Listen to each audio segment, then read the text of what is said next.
Hello and welcome to the Grand Line Review, your source for everything One Piece. So it's been a while since we've done one of these, but today we are going to be continuing our exploration into the obscure and detailed world of One Piece by covering the second half of the Vivre card starter set. Once again, all credit goes to the Library of Ohara for the translation, the link to which will be in the description below, but let us commence the session with the ever memorable Kuina. Now I find it odd that we didn't actually know this already, but her card reveals that she was 11 years old at the time of her death. But on a more intriguing note, the card does in fact mark Kuina as officially dead. I take special note of that because there are a ton of theories and thoughts out there that do concern Kuina being alive and possibly being Tashigi. And you'd think this piece of information might settle that argument once and for all, but sadly it kind of doesn't. The main problem being that databooks have been known to lie to us in the past, as Databook Green stated that Sabo was indeed dead, which was of course prior to his reintroduction in the series, so just because Kuina's marked dead here does not mean that she may not be alive later on. Also, her favorite food was milk and fried eggs. Fun. As for her father Koshiro, he is 50 years old and was born on the 4th of May, better known as Star Wars Day. His favorite food is eating watermelons, which is more of an action than a favorite food, but specifically eating watermelons beside the dojo though, so consuming watermelons under any other condition may be highly unacceptable. Although the main point of interest with Koshiro is that his place of origin was not Shimotsuki Village where his dojo is, but rather somewhere else in East Blue, which is very interesting because it would imply that he is not from Wano, as many popular theories may be thinking at the moment. Speaking of intriguing origins though, apparently Buggy the Clown was born somewhere in the Grand Line, which I guess makes a lot of sense because he was recruited on Roger's journey, but then again so was Shanks and he's from West Blue, so I suppose Buggy just stayed in East Blue after Roger's execution then, for a whole 22 years. And this might sound crazy, but all memes aside, it really does make me wonder if there was a point where Buggy was actually decently powerful and living the easy life in East Blue for 20 years just made him incredibly soft. Also, I should note that this is Buggy's pre-time skip card, so it doesn't feature anything about being a warlord or the Pirate Dispatch Squad. Instead, it gives us much more important information, being that Buggy's favorite food is hot dogs. Om nom nom nom nom. Moving to Buggy's crew, we have Mr. Moji, who is 29 years old, the same age as me recording this video currently, and seeing where he is in life versus where I am in life definitely makes me feel that a little bit better about my life choices. Also, his favorite food is pickles. Ugh,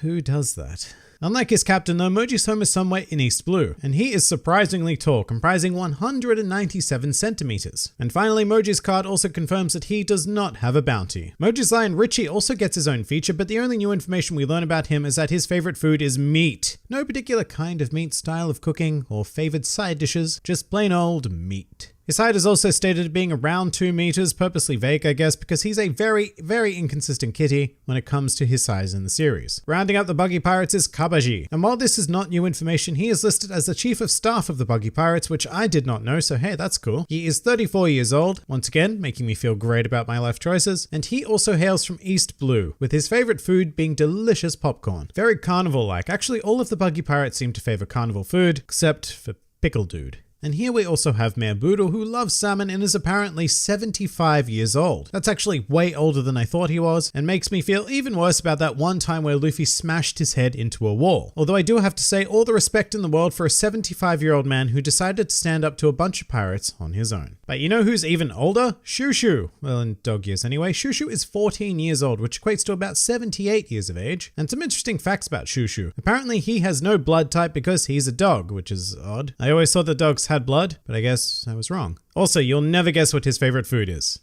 It's dog food. Alright, now we move to a section on characters who weren't deemed important enough to receive their own card. So they very much have more condensed data files, and we find ourselves starting with Whoop Slap, and wouldn't you know it, we didn't learn a single new thing about him. So we're going to slap him with the boring stamp. The Lord of the Coast also makes an appearance here, and the main thing we learn about him is that his birthday is on September 14th. And it's really nice to know that Sea Kings have birthdays. I can just imagine them gathering for a little get together with party hats and ice cream cake. Then there's Anjo, who is one of the pirates present for Roger's execution, and one of many who was very much moved and inspired by his words. Interestingly enough, he also shares a birthday with the Pirate King, being January 1st. Now, as for one of my personal favorite characters covered in this edition, it's Monstar, spelt M-O-N-S-T-A-R, rather than Monster. So if you look very carefully, this is the guy who was with the red hair pirates in Makino's bar, but it turns out he's from East Blue. So it would seem that at some stage the red-haired pirates just came across him, and he joined right on up. It's unconfirmed if this is the same monkey we've seen with them in more modern times, but it's extraordinarily likely. Also, his birthday is on November 21st.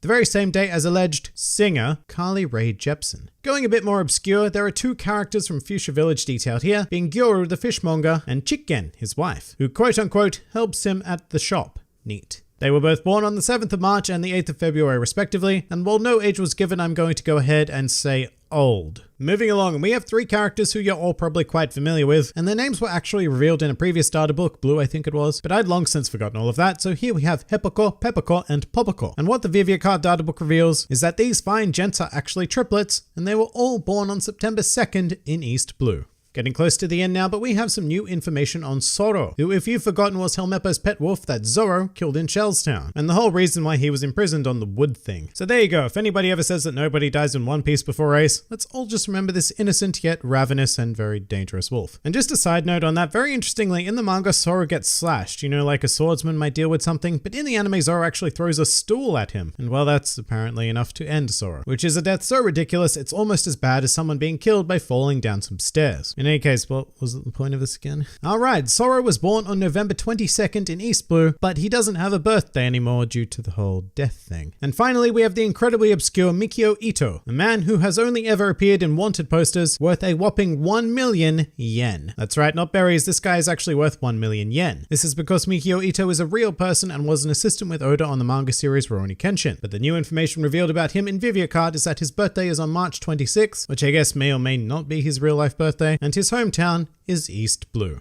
But that pretty much does it for this edition of One Piece Vivre card. If you enjoyed this video and the content this channel produced in general, then please do consider donating to the Grand Line Review Patreon, because the support of all of you amazing people is what continues to make this channel possible. Also do check out my Teespring store if you're interested in shirts, hoodies, and other miscellaneous items, with the proceeds going directly to support the channel as well. And if you'd like to join the fun at any time, then please do head over to my Discord server, where a wide array of shenaniganry takes place on a daily basis. And finally, please do comment with your thoughts on this wonderful information. This has been the Grand Line Review, and I'll see you next time.